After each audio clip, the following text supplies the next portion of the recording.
3 check. All right.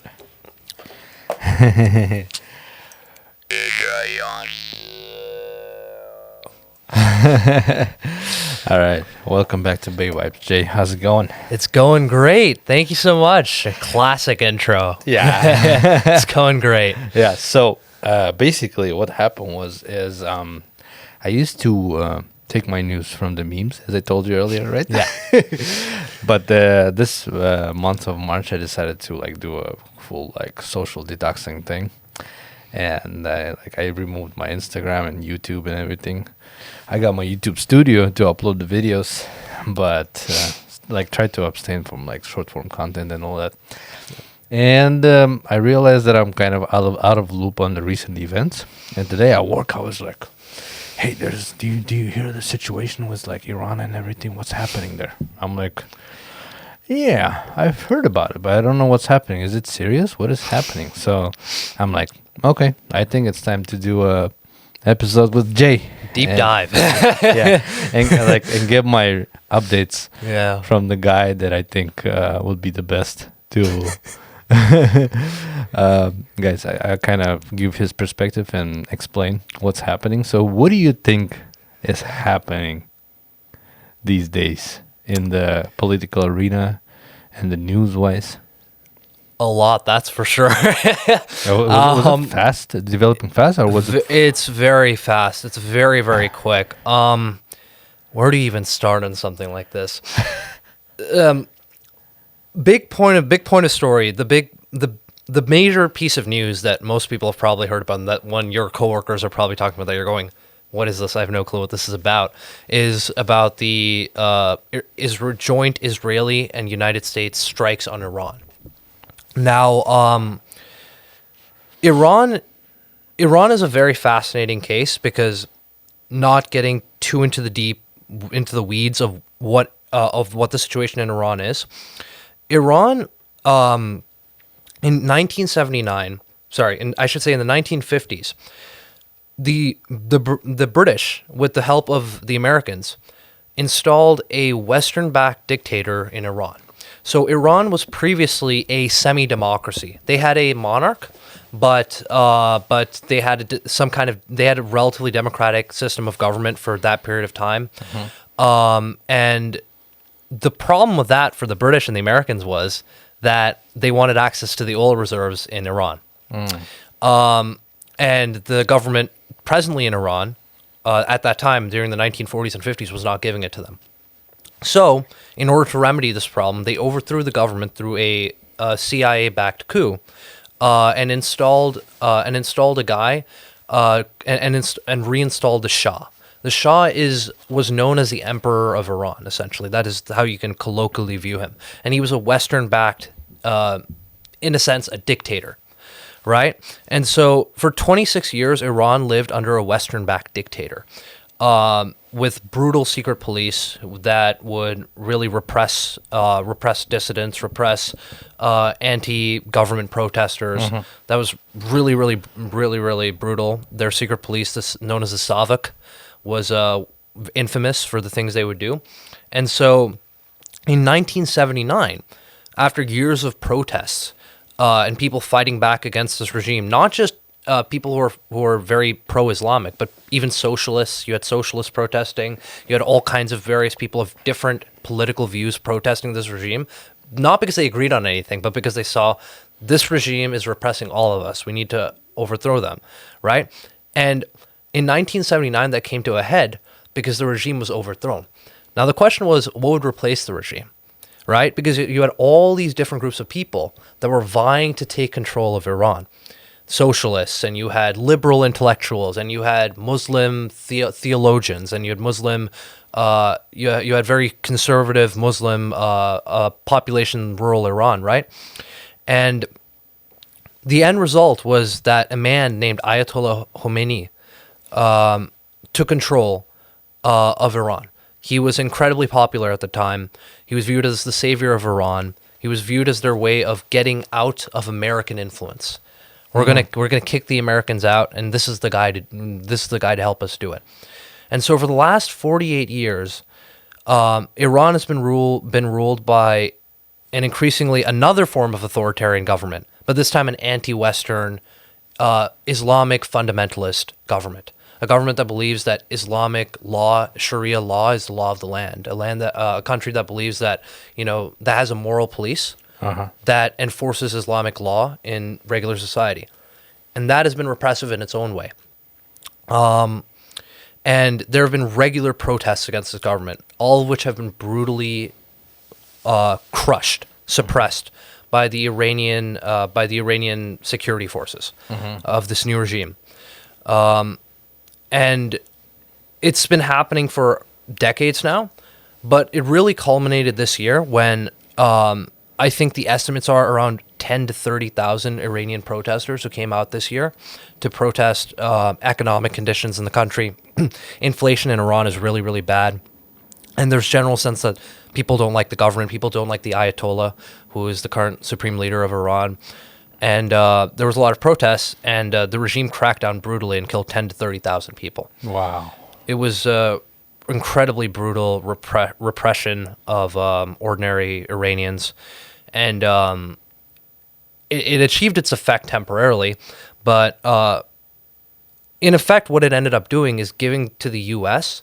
and to Israel, who were both who have been since 1979 the opponents of this regime, right? Remember, this is the regime. This is an fundamentalist Islamist regime that overthrew a Western-friendly government, right? So Israel and the U.S. have been at loggerheads with this regime for 40 odd years, right? For 40 odd years, 46 years, they've been at loggerheads with this regime.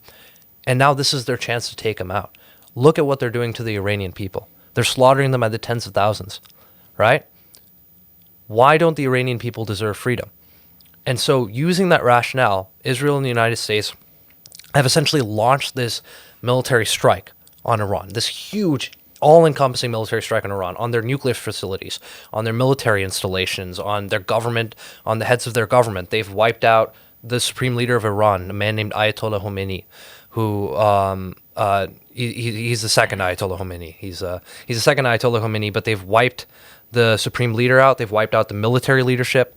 They've wiped out the second layer of military leadership and even most of the third layer of military leadership. They've been really thorough. And the thought was, by doing that decapitation strategy, Iran would kind of bend over and just kind of back off, right? The same way that it happened in Venezuela when the United States overthrew Maduro and kind of had the second in command take charge. The problem is the way Iran is structured. It's not structured as a dictatorship in the traditional sense when we think about it. When we think about a dictatorship, what do we think? We think you take out the dictator and the whole thing collapses in a sense, right? The dictator is the center of it. The thing is, in Iran, they do have an authoritarian government, but it's not really a dictatorship in that sense. It's an Islamic theocracy, right? The system is undergirded not by one man, but by a group of institutions, including one institution called the Iranian Revolutionary Guard Corps. And these are institutions that keep the regime in place under the notion of Islamic law, right? And so even if you get rid of the people at the top, it's not gonna achieve your objective like maybe President Trump hoped it would, because the systems that undergird the regime survived. And so what's been happening as a result?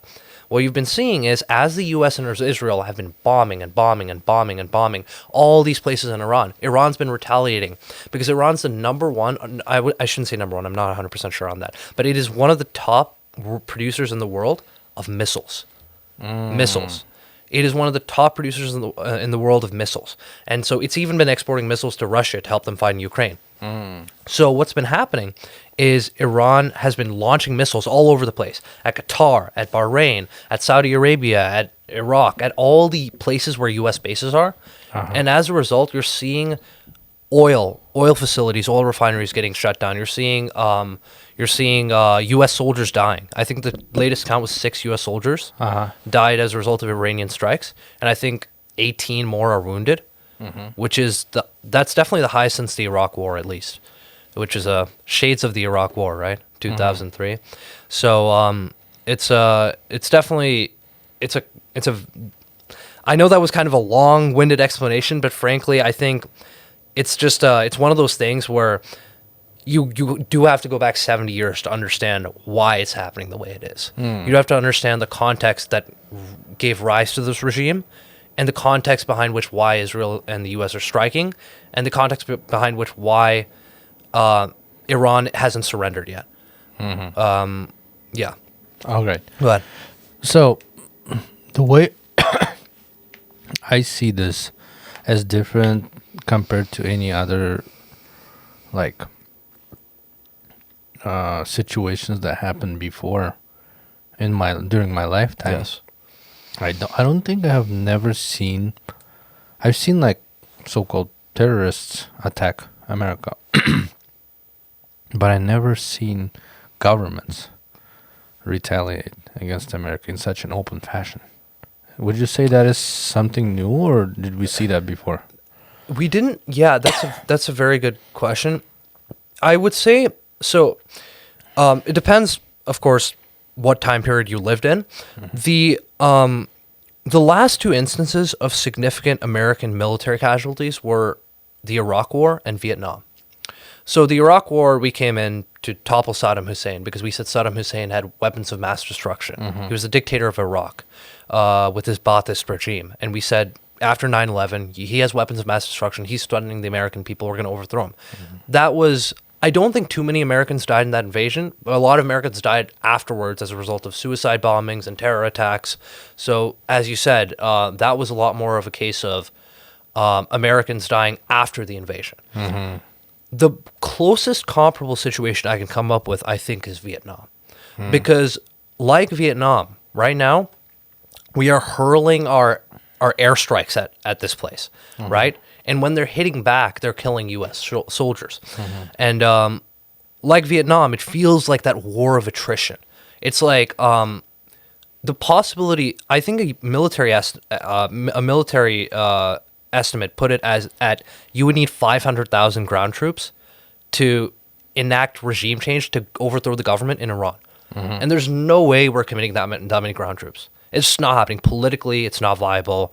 The American people are just not, interested in sending 500,000 U.S. soldiers to the Middle East, to Iran, to overthrow the government. It's just not happening. So what's your second option? You just bomb the place. You airstrike the place over and over and over again. When was the last time we did that? Vietnam, right? When was the last time we had substantial amount of military casualties from a foreign government? It was Vietnam. You can make an argument for Iraq, but I think Iraq was over so quickly. You would have to go back to the Vietnam War. And I think Vietnam is like, in the American mindset, quintessentially the idea of a lost war. It's the idea of like a futile war, right? Because you're fighting in a foreign land for goals that aren't entirely clear to an ordinary person. And American soldiers are dying in these, in these lands for reasons that ordinary people can't discern. And I mean, I think if you had to go back, you asked me, when was the last time we saw something like this? I would say Vietnam. Now, it's a crucial question. Do we get a de-escalation, and do we like step back from this within the next month or so? If we do, then I think too many American soldiers will die, but I think it'll wind down. But if it gets into an escalatory spiral, which is the U.S. bombs Iran and kills some of their people, and they say, how dare you? We're going to bomb some of your facilities. And there actually have been some reports today where Iran send their drone. What they're doing is they're sending suicide drones and missiles. And they sent a suicide drone into the U.S. embassy in, I believe it was Bahrain. Saudi Arabia. It was Saudi Arabia. They sent a suicide drone at the U.S. embassy in Saudi Arabia. And it's currently in flames. And what do you do if you're President Trump? You can't say, oh, let's de-escalate. Let's get peace after that, right? What do? You say, I'm going to hit you 10 times harder. So that's the escalatory cycle, right? You can't back down for fear that you will look weak. But every time you hit back harder and they hit you back harder, you're both losing. It's like game theory, right? The optimal outcome would be for both of you to get peace, right? But for each of you in turn, the best outcome is not to defect. It's to stay grounded and fight. Right? And both of you are going to lose out in the end. But that's the way the situation is going to resolve. Yeah. At least in my view. So, the Vietnam War was how long ago? It was 50 some years ago, more than 50 years So ago. not half a during my century. lifetime. Yes, That's what I was saying. Like, during my lifetime, I don't think I've ever seen anything that's like a big government kind of strikes back. you know? Yes, that was Vietnam. Iraq also tried, but they weren't that as successful. And Iraq yeah. is not as big, right, as Iran. Yes, absolutely. Iran has 90 some million people. And, It is a very big country. And Iran? Oh no, I said sorry. Iran has 96 And million Iraq people. is like Iraq is smaller population. I think I'm not sure off the top of my head. I wouldn't be surprised if it was something like 20 million. I wouldn't be surprised if it was smaller, but I could be wrong on that. So yeah, 90 million people. 90 million people is a very large. It's 1/3 the U.S. population, 1/4. The U.S. population is a very big country. And also, coming like from my nomadic history, Persia and nomads used to go to war a lot. So they're very like, how do you say, a warrior country. You know, Yeah. that they have experience and Yeah. like they have history Yes. of like huge big wars like against Alexander. You know, Alexander Makedon. Alexander the Great. Yes. Yeah, Alexander the Great. Yeah. So this is very interesting. This is like all of a sudden becomes more serious than before. Yes, Right? Before it was absolutely. like, Here's the key instrument you need to understand for why it became so serious. Because I don't think the U.S. wants this war, and I don't think Iran wants this war. Right? But the key thing here is the U.S., there's an axis of interest here. The U.S. wants peace, and it doesn't want to see Iran get nuclear weapons. Iran wants peace, and it wants the option of getting nuclear weapons. Israel, frankly, doesn't want peace, and it doesn't want the option of getting nuclear weapons. In other words, they want the regime overthrown, right? It seems like on this case, U.S. and Israel are united, but they're not. Their goals are fundamentally different. The Israeli government's goals are to topple the Iranian regime. They see the Iranian regime as an existential threat. Because if you look at a world map, like for the people that are unacquainted, if you look at a world map, in the Middle East, the two competing powers right now are Iran and Israel. oh, okay. Iran is the biggest threat on an ideological level. They're the ones that fund. They're the ones that fund Hamas. They're the ones that fund Hezbollah. They're the ones that fund the Iraqi militias, the Shiite Iraqi militias. Oh, okay. They're the ones that funded Assad.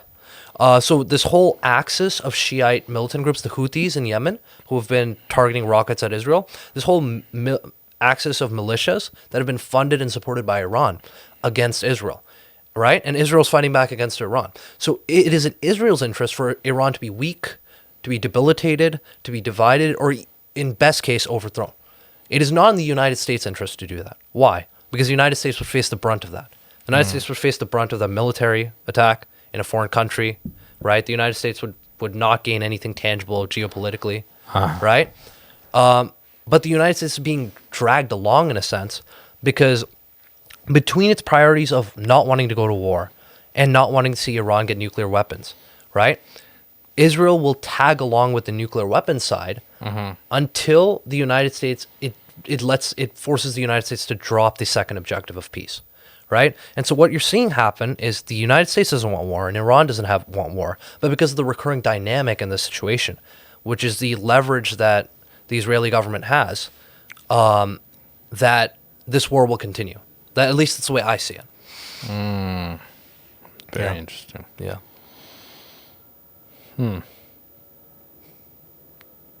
Yeah. I just don't think I've seen anything like this. So I wonder, do you think Iran has enough, I don't know, power or force, or like you said, like a spiral thing to actually be formidable opposition? Enough force to be formidable opposition? Yeah. That's the big question. So last year, Israel conducted a bunch of strikes during the summer as well. It was called the 12-Day War. And during that, the very first day or two, it seemed like a complete success because the Israelis, with almost no resistance, wiped out all the Iranian air defenses, wiped out a lot of their senior leadership, caused significant damage to Iran. And it seemed like, Iran's, all bark and no bite. But in the days that followed, as Iranian missiles started going against Israel has something called an Iron Dome. It has something called an Iron Dome, which is a protection shield against missiles and rockets. Okay. Right? The problem is this Iron Dome system, which is a elaborate missile defense system, is very expensive. And missiles are not as expensive. Okay. So you look at that cost trade-off. The Iranians can produce missiles cheaper and faster than the Israelis can produce, way cheaper and way faster than the Israelis can produce interceptors to intercept those missiles. So what was happening? The Iranians were starting to barrage Israel with missiles. And eventually, Israel was starting to get worried that they would run out of interceptors. And so what ended up happening is that the fighting died down, right? And now we're seeing a similar situation. Not just with Israel, but with the U.S. Israel and the U.S. only have so many interceptors for intercepting missiles. Iran, on the other hand, all they have to do is lob missiles. They make missiles, they lob them, they lob them, they lob them. You know, some of them don't make it, but some of them do. And, you know, even if one makes it and kills enough Americans, their logic is pretty simple. The more American soldiers die, the increased amount of American soldiers that die, the increasing amount of political pressure there is in the United States to push for peace. And so that is their objective. It's not that they can win in a battle against the U.S. Army. That's not happening. What they can do is inflict as much damage, as much pain on the U.S. economy. You've already seen, actually, gas prices in America just today rose like 50 cents, I think, on average. Like the country's average went up to above $3 and something for the first time this year, I think. So just because of the conflict in the Middle East, right? You add something like that, you add the people that are starting to get wounded and die, the American soldiers, and their logic essentially is, you know what? They might do damage to us like they might do a 10-to-1 damage ratio on us. They might kill 10 of our people for every one person we kill of theirs. But every one person we kill of theirs is going to be more impactful to them. We can outlast them is the idea. So it's not that, I don't think it's that the Iranians are a extraordinarily formidable military force, but I think the predictions were that Iran would just roll over and give up. And I just don't think that's true at this point. You're seeing them bomb the Saudi oil facilities. This is a fascinating thing. In Bahrain, which is ruled by a Western-friendly, U.S.-friendly, Sunni. I should mention there's a key divide in Islam between Sunnis and Shiites. Iran is a Shiite-dominated country and regime, and Saudi Arabia and all these Gulf countries that are friendly to U.S. are Sunni-dominated, and they're all monarchies. So they're all ruled by kings, and Bahrain is one of them. And Bahrain has had U.S. military bases on it. Now, the key thing about Bahrain is that Bahrain, even though it's a Sunni-ruled government, even though it's a monarchy that is Sunni, the population is overwhelmingly Shiite. So they're receptive and friendly to the Iranians. They actually had a revolt 10 years ago against their monarchy that was crushed, right? Was crushed by the Saudis and the Bahrainis. And now you're seeing those revolts spark up again. So now you're seeing a regional essentially a regional war, where Lebanon is entering the fight. The Shiite militias in Lebanon are entering the fight. The Shiite militias in Iraq are entering the fight. The Shiite population in Bahrain is revolting, right? There's a significant Shiite minority in Saudi Arabia, right? That revolted decades ago, thanks to Iranian help, and they weren't successful, but they caused a lot of trouble, right? There's a Shiite group in called the Houthis in Yemen, right? That currently controls significant chunks of that territory. So it's not a question of whether the Iranian military can beat the U.S. military. It's a question of how much damage can they do. And right now, I think they're inflicting significant damage. Just in the span of 2 days, they've killed, 6 American soldiers and injured 18. Israel and the U.S. are starting to run out of interceptors. So Israel, there was footage that was coming out where last year you would only see maybe out of 50 or 20 Iranian missiles, only one would make it through the Iron Dome. Now it's like half of them are making through. And so you're seeing a significant amount of damage in Israel in the northern section called Haifa. You're seeing a significant amount of damage that they're taking from these Iranian missiles. And you're seeing the U.S. embassy in Saudi Arabia getting attacked. You're seeing the U.S. embassy in Pakistan getting attacked by local Pakistani Shiites, right? And so there's a lot of chaos. And the problem is that chaos is bad for the United States because the more that chaos lasts, the more political pressure there is on the White House, on the administration. This is going terribly, Our soldiers are dying. We're not even overthrowing their regime. What are we doing? Let's get out. And that's what the Iranians are counting on, right? Just cause as much chaos and as much damage as possible. And as long as they can tough it out, they can tough out the attacks, then the U.S. will withdraw. They won't have the stomach for it. So, Yeah.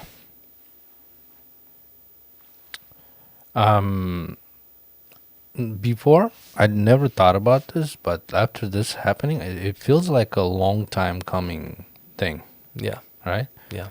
And as you mentioned that they're already kind of outstriking them with the missiles, that means they're kind of been preparing. Yes, absolutely. They've been preparing for this, but they were aware that, the president was likely to strike. They were aware that all they were doing was trying to buy for time with these nuclear negotiations. And I think Trump could kind of suspect that. The president could kind of suspect that they were buying time. I think there were reports coming out where he was saying they were stalling and they weren't really interested in negotiations. I don't know how true that is, but I wouldn't be surprised if they were just trying to delay so they could prepare more. And frankly, Israel was doing the same thing. I don't think Israel was ready earlier in the year for an offensive against Iran because they hadn't their interceptors were depleted. They needed time to build up their interceptors for their Iron Dome. So there was a period of time where actually everyone was kind of like, wait, time out. But now, the natural result of all of it is we've come back to where we probably were always going to end up, which is another regional war. Like you said, it's been a long time coming. It's been a long time coming. Yeah. Okay. What do you think the next phase is? That's a fascinating question. Thank you. That's a great question. What is the next phase? I think it's really, really crucial what happens within the next week or two. My suspicion is that we are in escalatory spiral now. The thing that has saved the president with all his foreign military interventions up until now was that the countries I wouldn't say invaded, sorry. The countries he did interventions in were either too weak to resist, or they realized that if they did resist, they had a calculation in that if they did resist, it would be worse for them than not resisting. The problem is the Iranians now have the opposite calculation. Their calculation is, we need deterrence. We need to show the Americans that they can't just bomb us anymore and expect us to get away with it. So what the Iranians are doing now is they're just trying to cause as much damage as possible. And the problem is the president can't, and the White House can't just take that damage lying down, right? If American soldiers are dying and American citizens are dying in the Middle East, right, then the president can't just say, our people are dying, we're just going to get out of here, we're going to go, because that's going to look weak. It's going to look weak. He has to fight back. Yeah. And so that's what actually the president announced today, that this might be a 4 to 5 week operation, which is quite long actually. And he was announcing that there would be significant consequences for the Iranian drone striking the U.S. embassy in Saudi Arabia. I don't know how many people potentially died from that, but it's like a pretty significant thing. And so the U.S. sees something like that where Iran sent a suicide drone into their embassy in Saudi Arabia. It caused a huge fire there. And the U.S. isn't going to sit back and lay it down, right? What's it going to do? We're going to get you back. We're going to launch a huge strike against you, right? And so what I think we could be seeing is an escalatory spiral. Like I mentioned earlier, what I think we could be seeing is an escalatory spiral where both sides are trying to get back at one another. And Iran's just trying to establish deterrence. And Israel obviously just wants the regime to go. And so I think there's too many competing interests to allow for peace to prevail, right? There's just too many competing interests. Now, is it possible we get a temporary ceasefire? It's possible. It's possible maybe the president just backs out. We've seen this before where if the president is worried about gas prices or any political consequences, he actually made a Truth Social post earlier today, where he was saying, "Don't worry about don't worry about the gas prices. It's all going to be, don't worry about the oil prices. Don't sell your oil." He was making that post. He's keenly aware of this stuff. He's a salesman. He above all he cares about his legacy. So the president might choose to back out. It's possible, but even if he tries to do that, it's going to be a big debacle if the Iranian regime stays in place. Because let's say you get, 20 20, 30, 40, 50 American soldiers killed in the Middle East. And you haven't even toppled the regime. What did you do all that for? Right? Now he'll say, oh, I debilitated the regime. I made it weaker and stuff. But again, that's like 50 American lives and a whole bunch of regional instability that you could have avoided. You know what I mean? So it's a big issue. And even if he tries to make a temporary ceasefire, again, Israel's not going to stand for it unless the Iranian regime is toppled.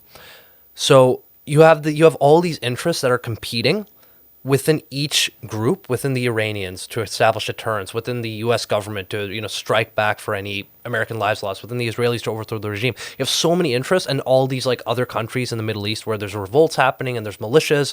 There's so many competing interests. It's hard to see how you would attain peace in the short term. So my suspicion is the likeliest outcome is an escalatory spiral, where every side is bombing the other side more and more and more and more for weeks on end. And yeah, that's unfortunately the scenario I see happening. Who's the leader right now in Iran? That's a fascinating question. No one knows. No one knows. So, okay. Iran made a really dumb decision, which was, for some reason, over the weekend, they brought together all of their military leadership and their supreme leader together in one room for a meeting. Now, you would think, why would they do that? Since the Israelis and the United States have been looking for an opportunity to just get rid of them, right? But who knows? Anyway, the president and Israel saw that as an opportunity, and they decided to launch a strike then, and they decapitated the whole Iranian leadership. All of them, and a bunch of them were in that room, including the supreme leader of Iran, Ayatollah Ali Khamenei. So he's I think he was 87 years old, but he's dead now from the airstrike. So for a time period, nobody really knew who was in charge in Iran. What was happening was the Iranians kind of anticipated that this would happen, so they gave their military commanders decentralized control. So they didn't have to listen to orders from the top. They would just start lobbing missiles on their own, command. So you would have divisional commanders, local commanders who would just start lobbing missiles from their own bases, right? And so even though there was no central command, you started to see the Iranians fighting back. I believe Iran has an acting supreme leader now. They have an acting supreme leader. His name is slipping my mind right now, but they have an acting supreme leader who's temporary. There were rumors that he wanted to reach out to the United States for negotiations, but it seems those rumors are untrue. It seems like the Iranians want to fight. And I think, frankly, it was a bit of a fantasy by the president. I think the president, what he thought was he would get rid of the leadership, he'd do his big initial strike, and then he'd ask the Iranians to do a ceasefire. And there was a news article coming out Sunday where the president had an interview, and he was telling them, the Iranians want a deal. They want a deal very much, and they want a ceasefire. They want it, right? And they're asking really hard for one. They're begging for one, and we'll think about it. We'll think about it, right? The president was saying that, and that's his way of essentially saying. Now, who knows if that's true? I doubt it. But I think that was the president's way of saying, I'm done. I'm wrapping my hands with this. But of course, the problem is, if the other side decides to fight back, you can't clean your hands of it, right? Because they fight back and they kill some of your people. You can't just leave it alone. You gotta, yeah, you know what I mean. So yeah, sorry, go ahead. How many people died on the Iranian side?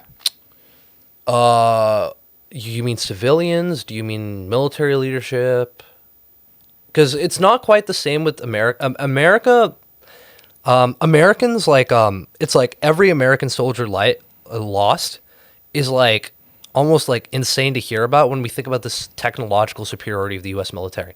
We almost think of the U.S. military as impregnable. Mm-hmm. So any U.S. soldier life who's lost is how did that happen, right? And not to mention we have 18 wounded. It's pretty big deal, right? But the Iranians, they're fighting a massively superior army and military. So, I mean, it's really unfortunate to say, but you would expect a huge loss of life there, significant loss of life. There was an incident, I don't know if it was intentional or not, but in the initial wave of strikes, there was an elementary school in Iran, a woman's elementary school in Iran, that was struck by, I don't know, by Israeli pilot or an American pilot, but that was struck, and I think 60 girls died, which was a really awful, tragic incident. I know there's definitely been other casualties. I don't know the number off the top of my head. It wouldn't surprise me if it ranged into the hundreds, maybe even over 1,000. I don't know, but hundreds wouldn't surprise me. Absolutely not. What would you say the ratio is? That's a good Ratio of question. Ratio of casualties. Iranian to American or Iranian to American plus Israeli? Casualties. No, yeah. But Yeah, like Iranian to American or Iranian to American and Israeli, like combined. Combined but recent. Yeah, recent, like last few days, right?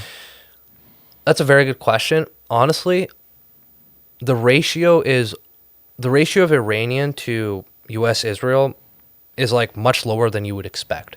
We would normally expect like 10 to 1 or 20 to 1 or 30 to 1, right? We'd expect because the Israeli and U.S. militaries are so superior. That's the standard expectation. That's standard expectation. But the problem is, again, Iran is firing these missiles, and they're missiles with something called cluster munitions.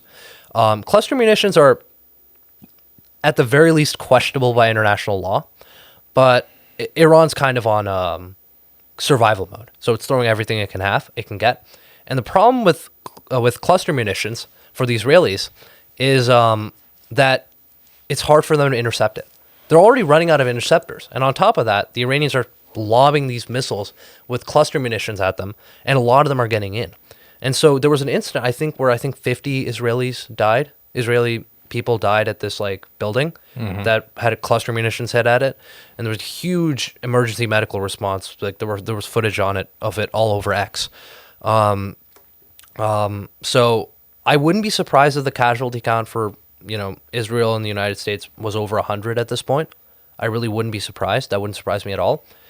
That would make it. I assume it would be something like a 5 to 1, a 6 to 1 ratio, which is honestly, it's not that impressive for the Israelis and the Americans. Yeah. It's really not, and it kind of tells you that their strategy of just kind of wiping out the leadership and basically hoping the Iranian people rise up and overthrow the government, it's not working out. The Iranian people are kind of, I would say, in a sense, exhausted.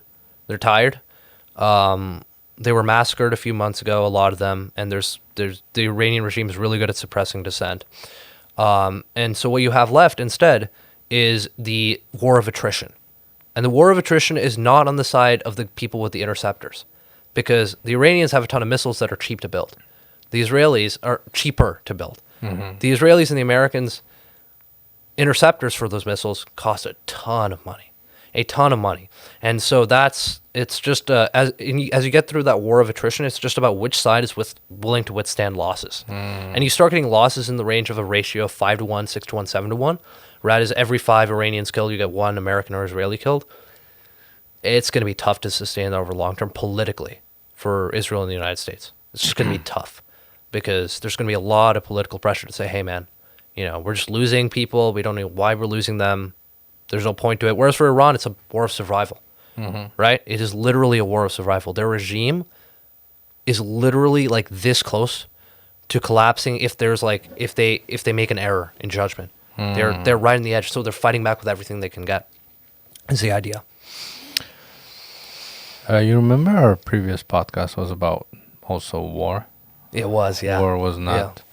There was no justification for war. So, if you knew this was a long time coming, did you think it would come at this time?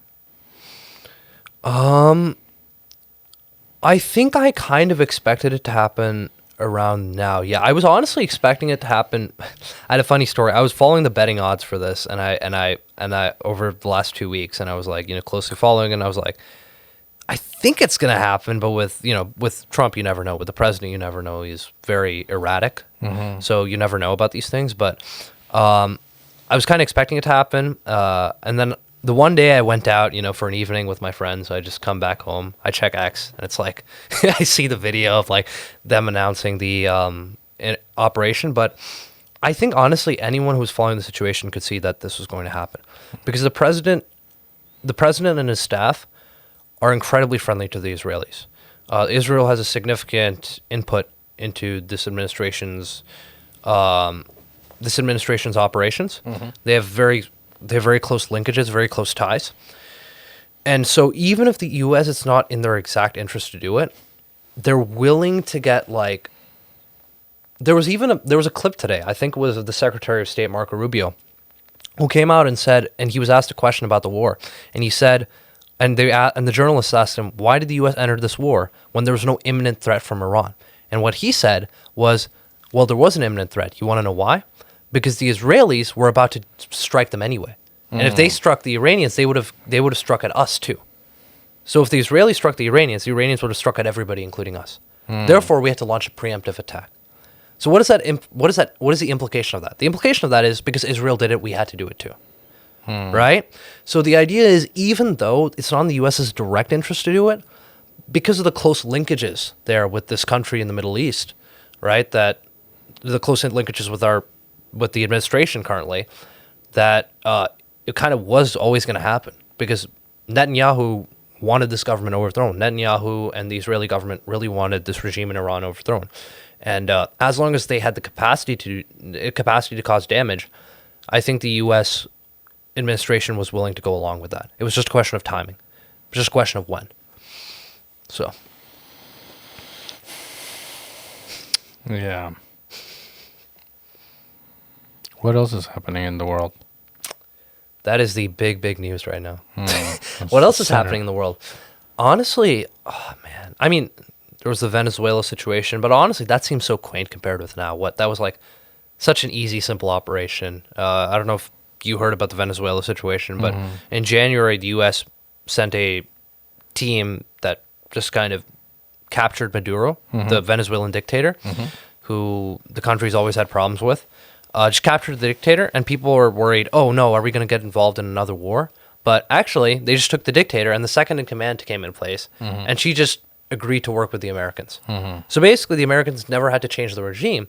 They just got rid of the guy they didn't like, and they kept the regime in place, but they made the regime more pliable. They told the second in command, you do anything against us, and we're going to take you out too. Right? So they don't have to worry about managing the country. They just basically hold a gun to that person's head, to, I forget her name, Rodriguez, or the woman's head who's currently leader of Venezuela. They hold a gun to her head and say, you better do what we do, right?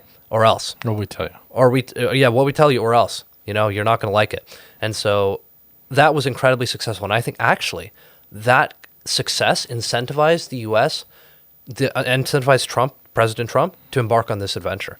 Because he thought, adventure is a way to put it, sorry, this mission, because I think he kind of thought that he could replicate it. And the fundamentals of Iran are just so different from Venezuela. You know, it's just not. So, yeah. Sorry, I'm getting off track. Anyway, so, the situation in Venezuela, the war between Ukraine and Russia is stalemated. I mean, it's not a great time right now in the world. Internationally, it's definitely a lot going on. I think the biggest thing, honestly, is just even taking a step back from the specifics of the war, which are what are the Gulf countries doing, and what is Iran doing, what is Israel doing, and what are their motivations and stuff, which is we've touched that. It's the impact on Americans, and I don't know. Do you pump gas in your car? Yeah. Yeah. I don't know when. It should have been showing up in gas stations in California, but just today, this price of oil spiked by 13%, just because of the military interventions. And just today, I think the price of gasoline at gas pumps went over $3. I think I mentioned this for the first time in 2026. So you're seeing a significant rise by 30, 40 cents for gasoline in a lot of states across the country, just because of that disruption. So that's going to be a huge question mark. Is how's that going to impact people's finances? How's that going to impact people's? Because I mean, a lot of people remember the bad old days of a few years back when gas prices were through the roof, and is it going to return to anything like those levels again? That's the big question now. So how many conflicts are happening right now in the world, all around the world? So we know. So there's Russia, Ukraine. There is obviously the conflict in Iran right now, which, okay, let's count it as one conflict, even though there's like 7 different things going on.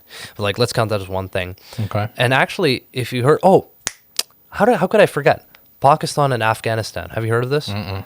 Pakistan and Afghanistan have been having huge border disputes, and they essentially declared war on each other.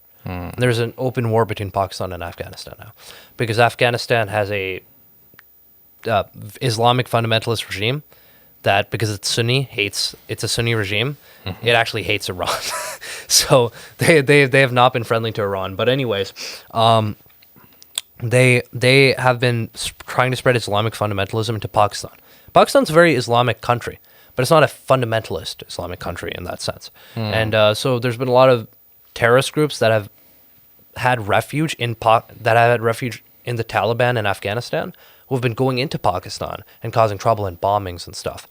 And Pakistan's kind of had enough of it, and there's been this huge war that started, I think, a few weeks back.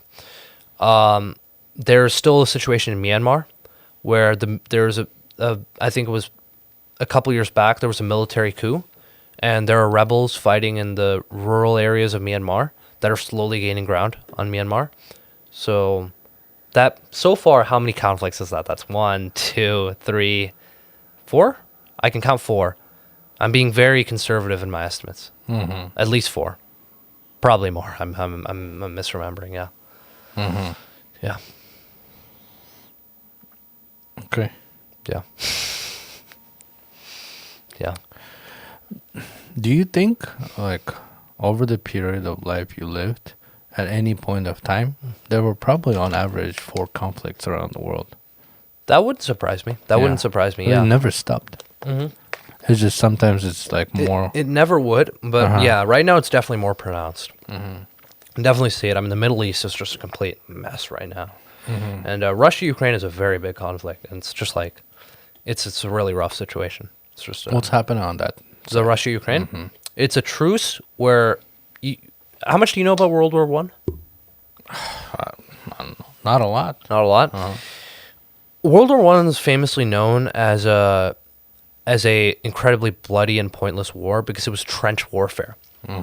You would have trenches a few miles apart, right, where soldiers would kind of live in these horrible conditions, and they would send hundreds of thousands of men in these wave attacks, literally wave attacks that would die in significant numbers. Hundreds of thousands of men would die just so they could gain a few miles of land. That was called trench warfare. Incredibly bloody war. Ukraine and Russia is not quite that bad, but it's pretty bad. It is trench warfare. And what you have there is the lines have been pretty much settled for the better part of 3 years. The lines have been settled. There's not been much movement.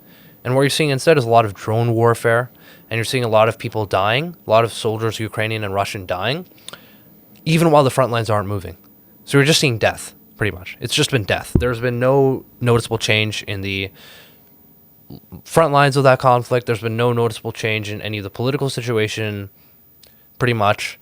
It's just been more and more death. And unfortunately, as much as President Trump tried or attempted or promised to end that war, he has unfortunately not been able to do it, as he himself would admit. And it's just an unfortunate situation. It's just a terrible, terrible situation where a lot of people are dying needlessly. Do you know what's the ratio there? I don't know. That's a good question. I know the Ukrainians are a smaller country, so I presume the ratio is like more Russians are dying than Ukrainians. Because if there's a stalemate, right, I'd assume like you have more Russian troops, and I'd assume more Russian troops are dying, but I'm not. I'm not sure. It's a very good question, though. Yeah. Yeah. Yeah. Interesting.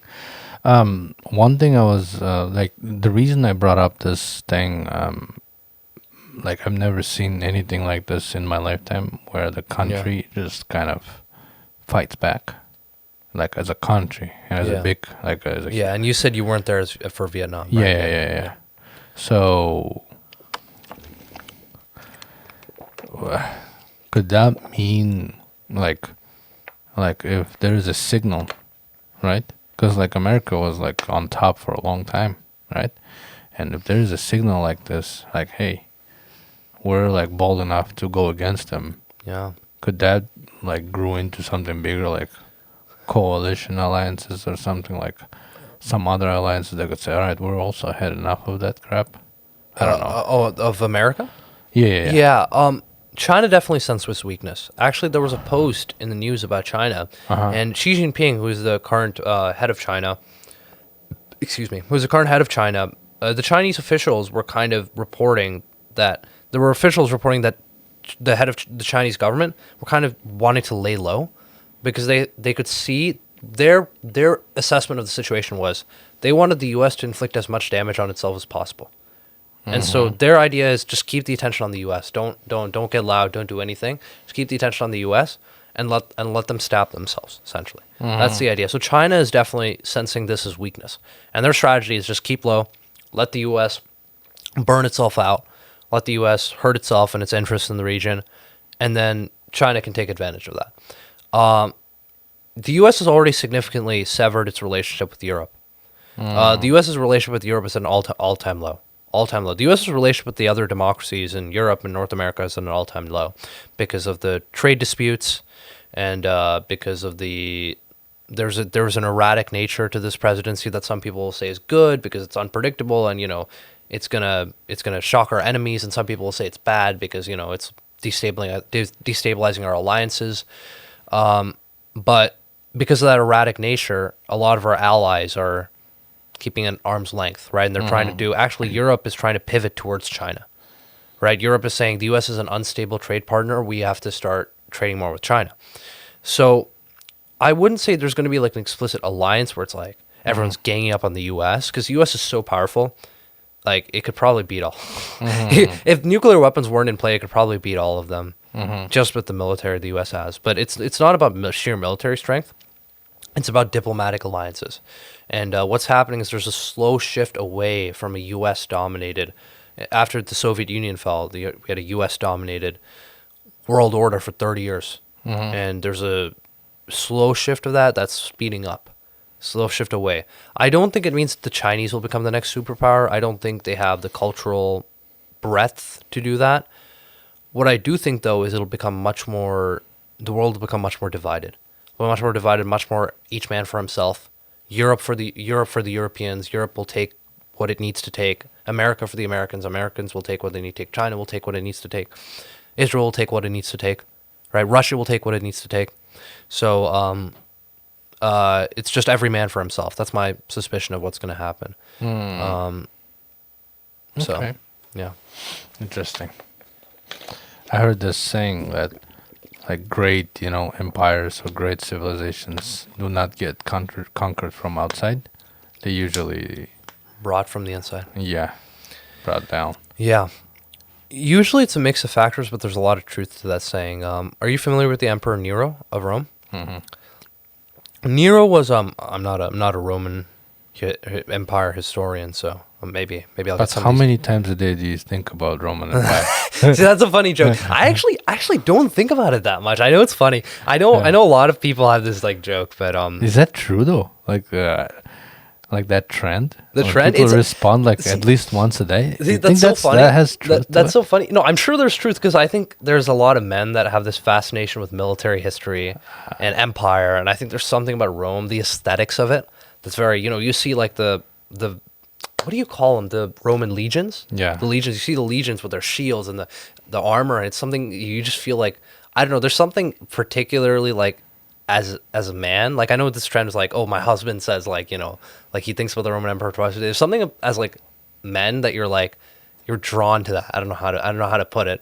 Maybe it's like, I don't know how to put it, but there's something about the aesthetic of that. Yeah. So it is very funny though. Yeah. I don't know as much about Roman history. What I will say is there's an emperor called Nero who basically rotted the Roman Empire from within. He was decadent. He kind of rotted its control over its outer provinces, caused a lot of issues that his successors had to clean up. So definitely, in all these great empires, you have usually significant problems start from the inside. Yeah. Yeah. Yeah. What do you think about the whole situation? You've been properly briefed. Yeah, thank you. Thanks for the update. When I heard about that, when from the from co-workers, they were saying, like, yeah, the Iranians actually fighting back. Yeah. That was kind of surprising to me, because like I said, I've never seen this before. When like the country actually like wants to like there is something more than, I would say, lives. There's something more ideological, something more deeper than. And plus Iran, I know, like Persia back in the day, those there is a history, you know. So there's like a big, like a deep history, like 2000s, like thousands of years of history of that country being able to, like, I don't know, with I don't know how to explain, but they have that self of identity, self of Yes. that is a lot more deeper than just, you know, Yes. casualties or deaths of like people that they're willing to stay for it. So this is something that Yes. like it's like finally, like, you know, U.S. touched something closer, you know, than They touch the hot stove. yeah. Yeah, it's you're 100% right. I mean, there is that ideological dimension because they're a fundamentalist Islamic regime that is anti-Western in nature from its very conception. That was how they got their support, because they were against the Shah. They were against the Western-backed dictator in Iran, imposed on them by the United States and Britain. That's how they got their initial support. So there's the ideological dimension, right?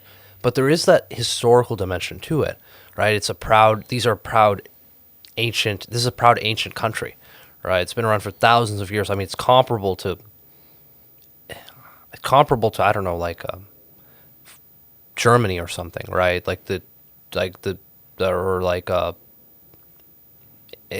trying to think of a good example, like Greece, right? It's comparable to a civilization like Greece, right? It's a proud civilization, proud people, and it's like, I mean, it's like, it's not something simple where it's like, you know, they've had it's not something simple where it's like you can, you know, just topple the government and you can, you know, replace them with one of your people. It's definitely a very distinctive society.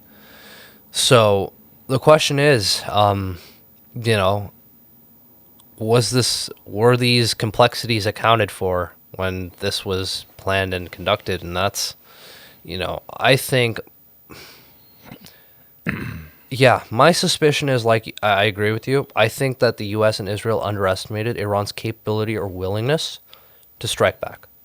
And I think that there was some kind of fundamental misunderstanding, at least in the White House, of when the U.S. struck Qasem Soleimani in 2020, who's one of Iran's top generals. Iran only responded lightly. They sent like one or two missiles that easily got deflected by the U.S. military. And I think that emboldened Trump.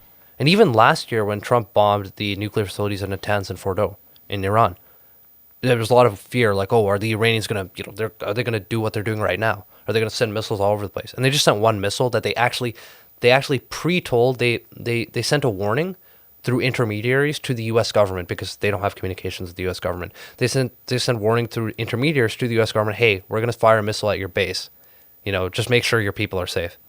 They sent that warning because they didn't want the U.S. to escalate, right? So they sent a single missile. The U.S. knew of it before in advance, and they kind of pushed it away. And so you had two instances where Iran was just kind of saying, hey, we don't want to fight. Just leave us alone, right? We're just, you know, we're going to send a missile to send a message, but we're not going to do anything. And I think Trump thought this third time would be the same. But the problem is the third time's not the same because it's an existential threat to Iran. The regime's survival is at stake. He said in his initial speech, this is a war for regime change. He wants to overthrow the government. And when you claim that you want to overthrow the government, how can you not expect them to fight back? You know, you're very survival. You're back to the wall. They have a gun to your head. They're not just looking to, like, blow off your foot or something. They've a gun to your head, right? You can't survive this one. You got to fight back. Right, you got to fight back using whatever you can, however you can, anything you have on you. And that's what Iran's doing. And it's causing damage.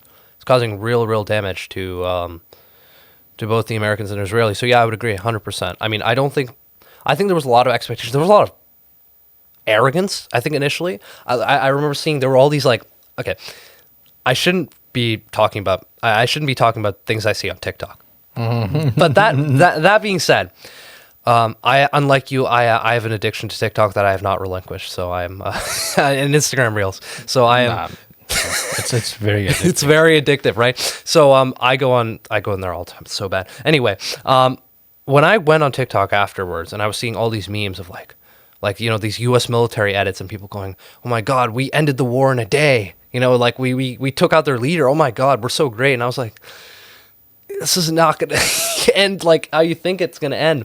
And I was seeing memes where it's like, the Ayatollah being like staring up at the sky as a U.S. bomber like comes over him, like a meme like that. And I was like, this is cocky, guys. You guys don't know what's coming for you. And it's like, I don't know. There was a lot of arrogance that first day or two because the Israel and the U.S. quite successfully just struck the country that, Iran would just roll over and give up.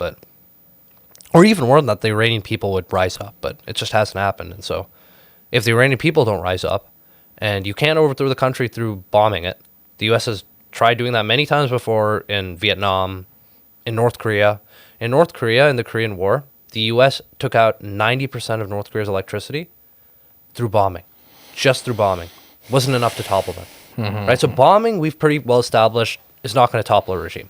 You need some kind of popular revolution on the ground. That's not happening. So what do you end up with? You end up with a regime who you've literally put a gun, a knife to its head, right? And you have said in explicit terms, I'm going to kill you, right? In explicit terms, I'm going to end you, right? And what's the natural consequence of that? The regime's going to fight back. And unless you have ground revolution on the you have revolution on the ground, in the streets by the people, you're just not going to overthrow the regime by air. So there's two possibilities here.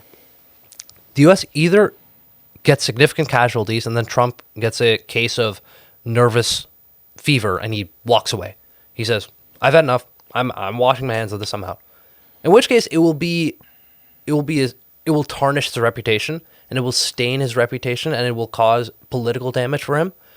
But he can recover. The other scenario, which I think is a remote but increasing possibility, is that Trump sees this. He gets angered. He tried to negotiate a ceasefire. He sent Steve Witkoff, who is in his foreign secretary team, to negotiate with Iran after killing their supreme leader. And the Iranian foreign minister started screaming at Steve Witkoff in the meeting. He was screaming at him. The Steve Witkoff was asking him, "Hey, let's negotiate a ceasefire." And the Iranian foreign minister started yelling at him, screaming at him. And Steve Witkoff went back to Trump and told him the story. And according to the news, Trump was just like befuddled. He was like, he couldn't believe they were doing that. Like you said, he just didn't expect them to resist. He didn't expect them to fight back. And so the problem is he either withdraws after losing a lot of men, or his second option is he just gets mad enough and he sends the ground troops in. And that is a remote but increasing possibility. He sends ground troops in. And actually the Minister of Defense, they renamed it to Minister of War, Pete Hegseth, actually brought up the possibility of ground troops today. And Trump did not repudiate that possibility in an interview or a press conference. I forget which one of the two. So what do you think the repercussions of the ground substantially bad for the United States. Substantially bad. And I say that because, first of all, politically, there is almost no support. Okay.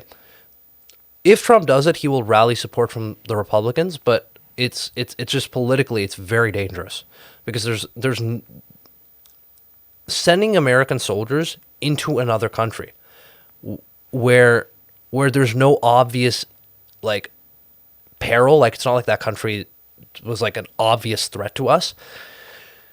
It how do I put it?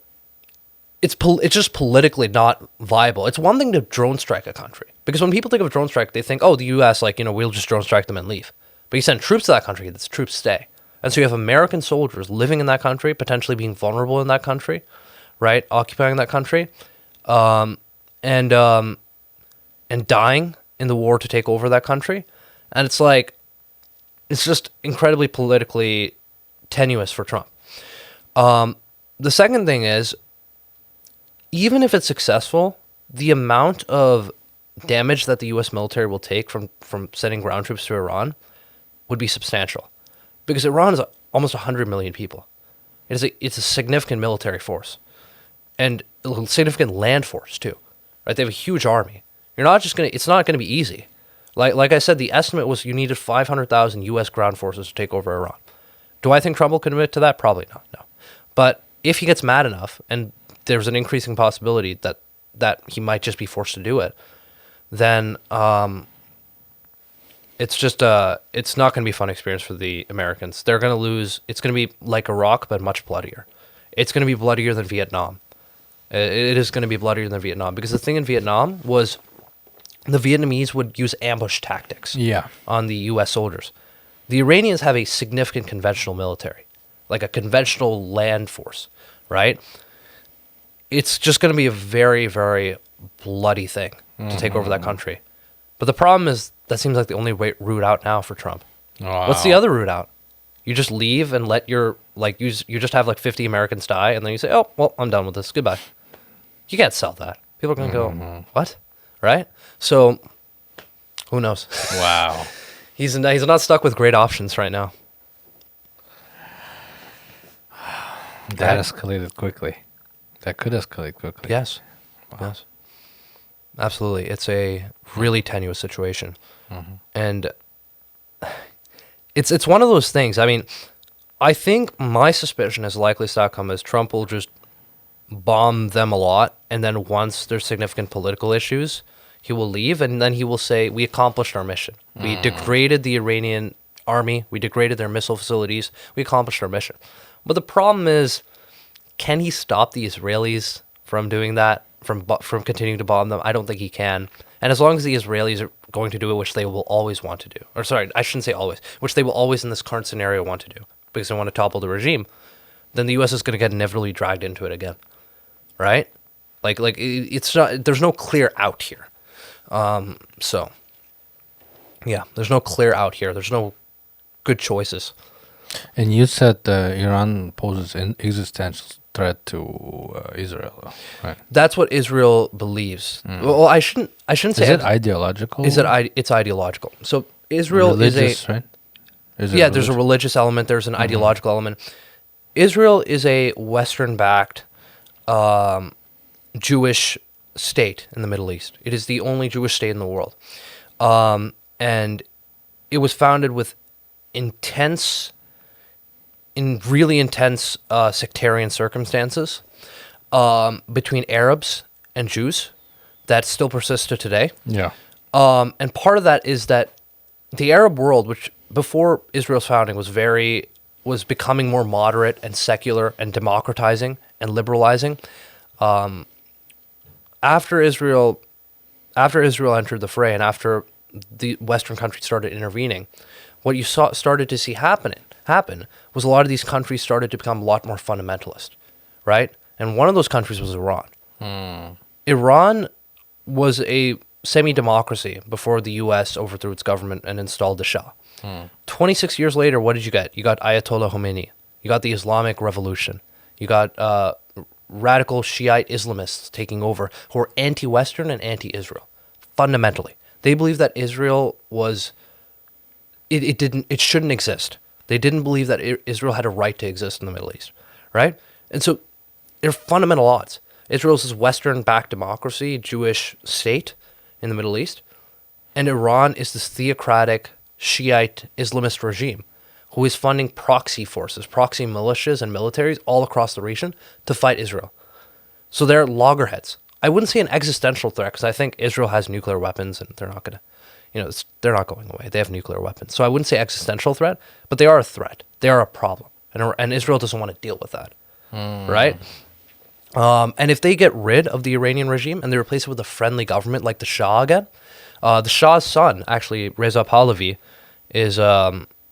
I think would be Israel's favorite. They want him, I'm sure, to come back and take over the country again and install a Western-friendly country. And if that happens, I mean, Israel's dominance over the Middle East is complete. Who else is opposing them? Who else is challenging them? The Saudis and the Gulf states have all cozied up to them. They've all let go of those old issues. Egypt has let go of its old issues, right? Syria's government which was supported by the Iranians, was toppled in December of 2024, right? So Iraq maybe, but once Iran's out of the picture, Iraq's also going to drop out of the picture. So essentially, Israel will be the dominant power in the Middle East. They will become a superpower in the Middle East, a regional superpower, right? And so for that reason alone, and because only Iran, the regime in Iran, is standing in their way, it's for that reason alone that they want them out. They want them out. They want to eliminate any threats that could be possible to Israel. The only problem here is not just the leaders, right, that holding this whole thing together. It's much deeper than that. Yes, it is. It is systemic. The issues are systemic. They're societal. They go on decades and decades and decades, and they're about different people that hurt each other and hurting each other back. And the Israelis did this. We need to do this back to them. Oh, the Arabs or the Iranians did this. We need to do this back to them. And it's about that's how all kind of feuds are. But it's especially true in the Middle East.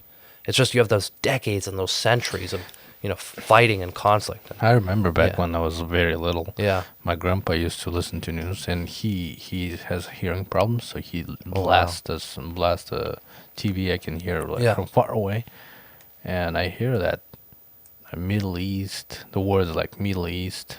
I hear the words like Gaza. When I was 5-6 years old, and it's still happening. Yes, still happening. Decades and decades later. You can see why it runs so deep. You can see why it runs so deep because the societies themselves are it's very much that mindset of, look at all the wrongs they did to us. In order for peace to happen, you need a mutual recognition that, hey, maybe that side's not so bad and maybe my side is not so good. And that's very hard to take because especially when you feel like that side is responsible for killing your people, right? And then there's a sense of, we have to take a stand. We have to stand with our side. We have to stand against that side. And that's always the conflict that leads to war. And that's been happening for decades. I mean, in Gaza, and, Israel had multiple wars with its Arab neighbors. And it's just incredibly unfortunate situation. And I think Israel just wants to, they've eliminated most of their threats or neutralized them or made them placid. Saudi Arabia is, if not by name, then at least in effect, friendly to Israel now. Most of the Gulf states are now friendly to Israel, or at least fine. They're willing to tolerate Israel. Syria has a government that is much less hostile to Israel now than it used to be. Egypt is placid. They're not aggressive towards Israel anymore. The only threat left is Iran. You get rid of Iran, the regime, Israel has no more threats. And would you say the approach was always this military approach to make those like you say placid or less hostile? Oh, for Israel? Yeah.